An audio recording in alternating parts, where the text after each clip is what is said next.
Նարեկացի, մատյան ողբերգության, բան Գ.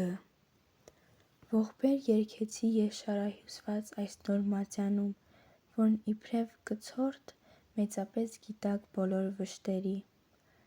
նշավակում է ուրույն պատկերով կրքերը ամեն մարդու պատահող,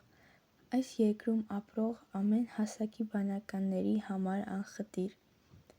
աշխարհում ցրված բազմասփյուռ բոլոր քրիստոնյաների, բոլոր նրանց,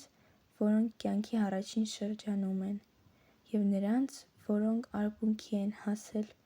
նրանց, որ մոտ են անկար ծերությամբ կյանքի վախճանին, մեղավորների և արդարների, բարձրահոն ինքնամեծարի և իր սխալը ընդունող անձնադատի, բարիների և եղեռնագործների, նկունների և արիների, ստրուկների և հպատակների, գերաշխարհիկների և սեպուհների, միջակների և պայազատների, շինականների և տոհմիկների, արուների և էգերի, հրամայողների և հնազանդվողների, վսեմների և նվաստների, վեհերի և փոքրերի, ազնվականների և ռազմիկների,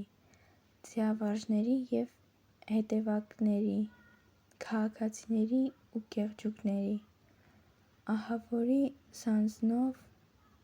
բռնված գոռոզ արքաների,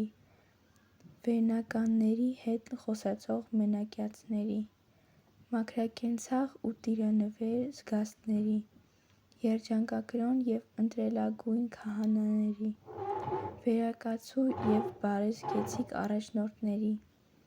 նախաթոռ գահակալների սրբանվեր տեսուչների համար, որոնցից ոմանց աղերս աղաչանք և ոմանց բարի խրատներ, հորինեցի էս աղոթքի համար այս մատենիկով, որ հոգուց զորությամբ եմ ձեռնարկել, գրի առնելով մաղթանքներ պես, որպեսզի խնդրանքներն այս բոլորիս սրանով ընդմիշտ քո մեծ գթությանը ներկայացվեն: